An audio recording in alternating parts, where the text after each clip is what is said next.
നമസ്കാരം. മാതൃഭൂമി ചാനലിലെ ഇന്നലത്തെ ചർച്ചയിൽ രണ്ട് ഉഡായിപ്പ് ബിംബങ്ങളെ ഡോക്ടർ പ്രേംകുമാർ ഒന്ന് പൊളിച്ചടുക്കി സൈഡിൽ വെച്ചിട്ട് പോയിട്ടുണ്ട്. അതായത് സാഹിത്യകാരനായിട്ടുള്ള സച്ചിദാനന്ദൻ മാഷും സാറ ജോസഫും രണ്ട് ബിംബങ്ങളാണ്. എങ്ങനെയാണ് ചിലർ നമ്മുടെ നാട്ടിൽ ബിംബങ്ങളാകുന്നത്? എഴുത്തുകാരായതുകൊണ്ട്, അല്ലെങ്കിൽ ഏതെങ്കിലും മേഖലയിലെ ഒരു ടെക്നോക്രാറ്റ് ആകുന്ന സന്ദർഭങ്ങളിൽ. ഇപ്പൊ നിങ്ങൾക്ക് ഈ ശ്രീധരൻ ആരാണ് നിങ്ങളുടെ മുന്നിൽ ബിംബമായി അവതരിപ്പിച്ചത്? അല്ലെങ്കിൽ ചില നിരീക്ഷകർ ആരാണ് നിങ്ങളുടെ മുന്നിൽ ഇവരെ നിരീക്ഷകരായിട്ടും വിദഗ്ധരായിട്ടും ഒക്കെ നിങ്ങളുടെ മുന്നിൽ അവതരിപ്പിക്കുന്നത്? കേരളത്തിലെ മാധ്യമങ്ങളുടെ സങ്കുചിത ചിന്ത, ആ സങ്കുചിത ചിന്ത പ്രകാരം ചിലരെ അവരെന്ത് ചെയ്യും? നമ്മുടെ മുന്നിൽ ബിംബവൽക്കരിക്കും. അത് അവരുടെ വാർത്തകൾ സൃഷ്ടിക്കുന്ന സന്ദർഭങ്ങളിൽ ഇവരെ ബിംബവൽക്കരിച്ചതിന് ശേഷം ഇവർ പറയുന്നതാണ് ഈ നാടിൻ്റെ അവസാന വാക്ക്, ഇവരെന്തോ പ്രത്യേക മേന്മയുള്ളവരാണ്, ഇവർ പറഞ്ഞു കഴിഞ്ഞാൽ അതിനെ നമ്മൾ അംഗീകരിക്കണം എന്നുള്ള രീതിയിലാണ് അവതരിപ്പിക്കപ്പെടാറുള്ളത്. അതാണിപ്പോൾ സച്ചിദാനന്ദൻ മാഷ് മൂന്നാം ടേണിൽ വരാൻ പാടില്ല എന്ന് പറഞ്ഞപ്പോൾ ഏതോ ഒരു വലിയ ആള്, അയാളുടെ തിരുവായ്ക്ക് എതിർവായില്ല, അയാൾ പറഞ്ഞു കഴിഞ്ഞാൽ അത് കൃത്യമായി നടപ്പാകേണ്ട കാര്യമാണെന്നൊരു തോന്നൽ നമ്മുടെ ഉള്ളിൽ ഉണ്ടാക്കുക. ആ തോന്നൽ ഉണ്ടാക്കാൻ ശ്രമിക്കുന്ന ബിംബത്തെ എന്താണെന്ന് കൃത്യമായിട്ട് ആ ചാനൽ ചർച്ചയിൽ കേവലം 3 മിനിറ്റിനകത്ത് കൊണ്ട് ഡോക്ടർ പ്രേംകുമാർ ഒന്ന് കൃത്യമായി തുറന്നു കാട്ടിയിട്ടുണ്ട്. ഒന്ന് കേട്ടതിന് ശേഷം നിങ്ങൾ വിലയിരുത്തൂ.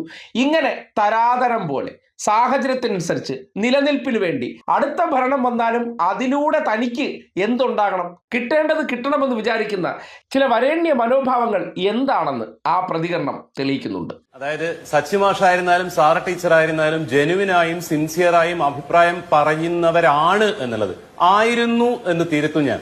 സച്ചിമാഷ് പ്രത്യേകിച്ചും വളരെ ജെന്യുവിനായ അഭിപ്രായം പറഞ്ഞിരുന്ന, വളരെ ഷാർപ്പായ പൊളിറ്റിക്കൽ സ്റ്റേറ്റ്മെന്റ്സ് നടത്തിയിരുന്ന ആളായിരുന്നു സച്ചിമാഷ്. പക്ഷെ കുറച്ചു കാലമായിട്ട് അദ്ദേഹത്തിന് 80 വയസ്സായി പ്രായം. അദ്ദേഹം പറയുന്നത് പലതും വിശേഷിപ്പിക്കാൻ അദ്ദേഹത്തിനോടുള്ള സകല ബഹുമാനത്തോടുകൂടിയും എനിക്കറിയാവുന്ന ഒരേ ഒരു വാക്ക് സോഫിസ്റ്റിക്കേറ്റഡ് നോൺസെൻസ് എന്നാണ്. സോഫിസ്റ്റിക്കേറ്റഡ് നോൺസെൻസ്, ഇതാണ് ഇദ്ദേഹം പറയുന്നത്. മാത്രമല്ല, അദ്ദേഹം പറയുന്ന കാര്യവും അദ്ദേഹം ചെയ്യുന്ന കാര്യവും തമ്മിൽ ഒരു മിനിമം ബന്ധം ഉണ്ടാവണ്ടേ?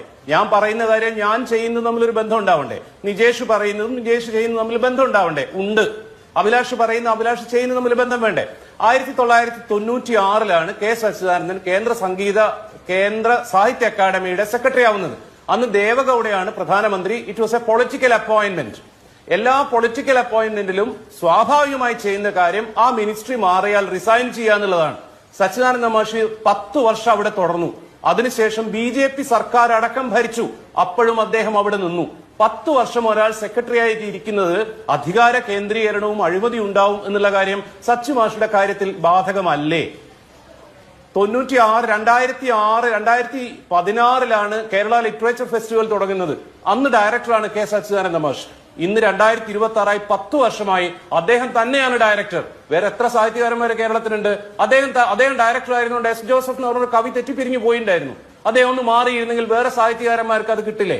അഴിമതിക്കും അധികാര കേന്ദ്രീകരണത്തിനും ഭാഗമാകില്ലേ അത്? ഇത് ബാധകമല്ലേ? പിന്നെ ഇദ്ദേഹം പറയുന്ന ഉദാഹരണം ഉണ്ടല്ലോ, ബംഗാളിൽ നശിച്ചുപോയ പാർട്ടി. ശരി, 6 ടേം ഭരിച്ചിട്ടുണ്ടാവും. 6ാമത്തെ ടേം ഭരിച്ചപ്പോഴാണെന്നുള്ളത് വേറെ കാര്യം. ത്രിപുരയിൽ തകർന്നു പോലെ എങ്ങനെയാ? അവിടെ മാറി മാറി ഭരിച്ചതാണല്ലോ.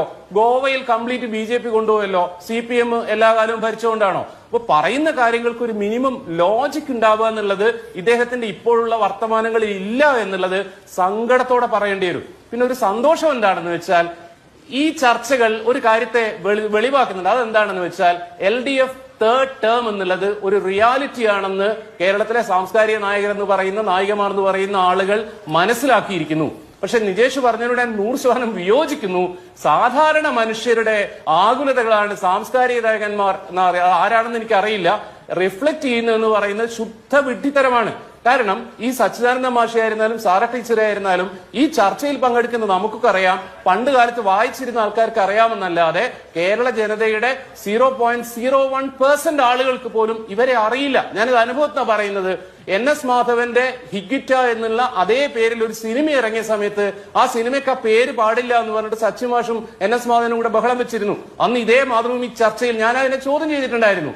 ആ കാര്യം ഫേസ്ബുക്കിൽ ഇട്ടപ്പോൾ അതിന് താഴെ വന്ന ആളുകളൊക്കെ ചോദിക്കുകയാണ്, ആരാണ് ഈ NS മാധവൻ എന്നുള്ളത്? എനിക്കറിയാം NS മാധവനെ. കേരളത്തിലെ എത്ര ആൾക്കാർക്ക് എൻ എസ് മാധവനെ അറിയാം, സച്ചിദാനന്ദനെ അറിയാം എന്നുള്ളത് വലിയൊരു ചോദ്യമാണ്. ഇവർക്ക് മനസ്സിലാവാത്ത കാര്യമാണ്. പിന്നെ സച്ചു മാഷും സാറ ടീച്ചറും ഒക്കെ അനുഭവിക്കുന്ന ആ ഒരു അപ്പർ മിഡിൽ ക്ലാസിന്റെ കൺസേൺസ് അല്ല, ആ മനുഷ്യന്മാർക്ക് വേണ്ടിയല്ല ഇടതുപക്ഷം ഇവിടെ നിലനിൽക്കണമെന്ന് പറയുന്നത്. അവർക്കല്ല പ്രതിമാസ പെൻഷൻ വേണ്ടത്, അവരല്ല അതിദരിദ്രർ. ഇവർ വളരെ കൃത്യമായിട്ടും അവരുടെ തുടർ ഭരണത്തിന്റെ എല്ലാ സുഖലോലുതകളും അനുഭവിച്ചുകൊണ്ട് തന്നെ അവിടെ നിന്നുകൊണ്ട് ഈ വർത്താനം പറയാണ്. സെക്കൻഡ് ടേം പിണറായി വിജയൻ വരുന്നത് ശരിയല്ല എന്ന അഭിപ്രായം പറഞ്ഞ സച്ചിമാഷ് തന്നെ കഴിഞ്ഞ 5 വർഷം അതേ ഇന്നോവ ക്രിസ്റ്റ ഉപയോഗിച്ചുകൊണ്ട് സാഹിത്യ അക്കാദമിയുടെ പ്രസിഡന്റായിട്ട് ഇരിക്കുക. അതിനെന്തുകൊണ്ടും യോഗ്യനാണ് സച്ചിമാഷ്. എനിക്ക് യാതൊരു തർക്കവുമില്ല കാര്യത്തിൽ. കേന്ദ്ര സാഹിത്യ അക്കാദമിയുടെ ചെയർപേഴ്സൺ ആയിരിക്കാനും എന്തുകൊണ്ട് യോഗ്യമാണ്. പക്ഷെ സെക്കൻഡ് ടേമിലുള്ള ദുഷിച്ചു കഴിഞ്ഞിട്ടുള്ള പിണറായി വിജയൻ മിനിസ്ട്രിയുടെ അണ്ടറിൽ സർക്കാരിന്റെ ഭാഗമായിട്ട് ഒരു വലിയ പൊസിഷനിൽ ഇരിക്കുകയും എന്നിട്ട് തുടർഭരണം പാടില്ല, അത് ദൂഷിപ്പിക്കുകയും ചെയ്യുമെന്ന് പറയുന്നത് എത്രമാത്രം സ്റ്റുപ്പിഡിറ്റി ആണെന്നറിയോ. ഇദ്ദേഹത്തിന് 1 വർഷം കഴിഞ്ഞിട്ട് മാറിയിട്ട് വേറൊരു കവിയെ പൊസിഷൻ ആക്കാമായിരുന്നല്ലോ. അപ്പൊ ഒരർത്ഥത്തിലും സിൻസിയർ അല്ലാത്ത, ആത്മാർത്ഥതയില്ലാത്ത, ലോജിക് ഇല്ലാത്ത ഡയലോഗാണ്. ഇലക്ഷൻ വരുന്ന സമയത്തിൽ ഉള്ളിന്റെ ഉള്ളിൽ കിടക്കുന്ന CPM വിരുദ്ധ തികട്ടി വരുന്നതാണ്. പിന്നെ ഇങ്ങനെ പറഞ്ഞാലാണ് ഞാൻ ബുദ്ധിജീവിയാകുക, ഇങ്ങനെ പറഞ്ഞാലാണ് ഞാൻ സാംസ്കാരിക നായകനാവുക എന്നുള്ളൊരു തോന്നലിന്റെ പുറത്താണ്. ഇനി 3ാം ടേം LDF വന്നാലും എനിക്കൊരു സംശയവുമില്ല, സച്ചുമാഷ് ഇതിനേക്കാളും വലിയ പൊസിഷൻ കിട്ടിയാൽ അതും ആസ്വദിച്ചിരിക്കുക തന്നെ ചെയ്യും. ഇതുവരെയുള്ള അദ്ദേഹത്തിന്റെ ട്രാക്ക് റെക്കോർഡ് അതാണ് മനസ്സിലാവുന്നത്. ഇതിനെ ഇടതുപക്ഷം തുടരേണ്ടതുണ്ട് എന്ന് തിരിച്ചറിയുന്ന സാധാരണക്കാരായ ജനങ്ങൾ പുച്ഛിച്ച് തള്ളുകയേ ഉള്ളൂ. അത്ര സീരിയസ്നെസ് അതിന് കൊടുക്കേണ്ടതുള്ളൂ എന്നാണ് എന്റെ അഭിപ്രായം. കൃത്യമല്ലേ കാര്യങ്ങൾ? BJP ഭരിക്കുന്ന സമയത്ത് അദ്ദേഹം കേന്ദ്ര സാഹിത്യ അക്കാദമിയുടെ ആളായിട്ട് തുടർന്നു, അതും 10 വർഷം. ഈ സർക്കാർ വന്നപ്പോൾ ഇവിടെ വന്ന് 10 വർഷം ഈ സർക്കാരിൽ നിന്ന് കിട്ടാൻ പറ്റുന്ന പരമാവധി അദ്ദേഹം കാറും സുഖലോലുപതകളെല്ലാം അനുഭവിച്ചതിന് ശേഷം ഇനിയിപ്പോൾ എങ്ങാനും ഇത് മാറിപ്പോകുന്നുണ്ടെങ്കിൽ, അല്ലെങ്കിൽ ഈ അടുത്ത ദിവസങ്ങളിൽ കോൺഗ്രസ്സുകാർ ചെന്ന് കണ്ട് ഈ മാധ്യമങ്ങളിലൂടെ ആണല്ലോ ഇതുപോലുള്ള ചില ബിംബങ്ങൾ, കാര്യം ഒരു പുസ്തകം എഴുതി എന്നുള്ളത് കൊണ്ട് ഒരു കാഴ്ചപ്പാട്, ഒരു വിഷൻ അല്ലെങ്കിൽ ഒരു ഭാവന, ആ കാര്യത്തെ പറഞ്ഞുകൊണ്ട് ഇവർ എങ്ങനെയാണ് സമൂഹത്തിൽ ഒരു പ്രത്യേകമായിട്ട് നമ്മൾ ആദരിക്കേണ്ടവരായി മാറുന്നു എന്ന ചോദ്യത്തിന് മുൻകാലങ്ങളിൽ അതൊക്കെ ആവശ്യമായിരുന്നു. ഇന്നത്തെ കാലത്ത് ഈ ബിംബങ്ങളെ ഒന്നും യാതൊരു തരത്തിലും നമ്മൾ എടുത്ത് തോളി വയ്ക്കേണ്ട കാര്യമില്ല. ഇതിനേക്കാൾ ആ ചേറിൽ അന്തസ്സുള്ള വ്യക്തികൾ വേറെ ഇരുന്നെങ്കിൽ, നമ്മുടെ നാട്ടിൽ ഈ വരേണ്യ ചിന്താഗതി ഇല്ലാത്ത മനുഷ്യരുണ്ട്. സോക്കോൾഡായിട്ട് ലിബറൽ ആണെന്ന് അഭിനയിക്കുകയും എന്നാൽ മനസ്സിൽ സൂക്ഷിക്കുന്ന ഒരു ജാതീയ ബോധമുണ്ട്. ആ ജാതീയ ബോധത്തിന്റെ അടിസ്ഥാനത്തിൽ അധികാര കേന്ദ്രങ്ങളിലെത്താൻ ഏത് വഴിക്കാണോ ചാഞ്ഞു നിൽക്കേണ്ടത് ആ വഴിക്കനുസരിച്ച് ചാഞ്ഞു നിന്നു കൊടുക്കാൻ ഒരു മടിയില്ലാത്ത വ്യക്തിയാണ് ഈ സച്ചിദാനന്ദൻ ആയിക്കോട്ടെ, അല്ലെങ്കിൽ സാറ ജോസഫ് ഒക്കെ ആയിക്കോട്ടെ. അവർക്കൊക്കെ ഒരു പ്രായപരിധി വരെ ഇങ്ങനെ ഓരോ സർക്കാരുകൾ വരുമ്പോൾ അവരുടെ രീതികൾക്കനുസരിച്ച് വളഞ്ഞു നിന്ന് ഓരോ പദവികളിലെത്തിയവരാണ്. ഇനിയിപ്പോൾ കോൺഗ്രസ്സുകാർ വരേണ്ടതുണ്ട്. കാര്യം ഇപ്പോൾ ഇവിടെ ഭരിക്കുന്നത് ഒരു പിന്നോക്ക സർക്കാരാണല്ലോ. ഞാൻ ഇടത് ആശയമുള്ള വ്യക്തിയാണെന്ന് സ്വയം ധരിപ്പിച്ചതിന് ശേഷം ഈ കമ്മ്യൂണിസ്റ്റുകളുടെ എന്ത് കാര്യത്തിന്റെയും അപ്പോസ്റ്റലിനായിട്ട് അഭിപ്രായം പറയാൻ ഇറങ്ങുമ്പോൾ ഇദ്ദേഹം നേരത്തെയും സതീശൻ ഉൾപ്പെടെയുള്ള കേരളത്തിലെ സംഘപരിവാറുകാരും കോൺഗ്രസ്സുകാരും ലീഗന്മാരെല്ലാം കൂടി ചേർന്ന് SUCI ഉഡായിപ്പ് മിനിയെ നമ്മുടെ നാട്ടിൽ കൊണ്ടുവന്നൊരു തട്ടിപ്പ് സമരം നടത്തിയിരുന്നു. ആ സമരത്തെ ഇദ്ദേഹം പിന്താങ്ങിയിരുന്നു. എന്തുകൊണ്ട് പിന്താങ്ങുന്നു? അവരുടെ ആവശ്യം നേരത്തെ സതീശനൊക്കെ വന്ന് കണ്ടിട്ട് ഞങ്ങളെ ഒന്ന് സഹായിക്കണമെന്ന് പറയുമ്പോൾ, മാധ്യമ പിന്തുണ കൂടി ഉണ്ടെന്നറിയുമ്പോൾ എനിക്ക് പബ്ലിസിറ്റി കിട്ടിയാൽ മതി. അങ്ങനെ പബ്ലിസിറ്റി ഇൻട്രസ്റ്റിന് വേണ്ടി ചെയ്യുന്ന ഈ പ്രവർത്തനങ്ങൾ നാട് തിരിച്ചറിയേണ്ടതാണ്. ഇവരൊക്കെ ഓരോ പദവികളിൽ ഇരുന്നതിന് ശേഷം, അല്ലെങ്കിൽ മറ്റൊരാൾക്ക് വേണ്ടി ഇതുവരെ ഒരു ചെയർ പോലും മാറ്റിയിട്ട് കൊടുക്കാത്ത അഖില ലോക അല്പന്മാർ അടുത്ത ഭരണം വന്നാലും ഇത്തരം സൗകര്യങ്ങൾ കിട്ടാൻ വേണ്ടി ചെയ്യുന്ന വിടുപണി എന്നതിനപ്പുറം മറ്റൊന്നായിട്ടും അതിനെ കാണേണ്ടതില്ല എന്ന് പ്രേംകുമാറിന്റെ വാക്കുകൾ കൃത്യമായി തെളിയിക്കുന്നുണ്ട്.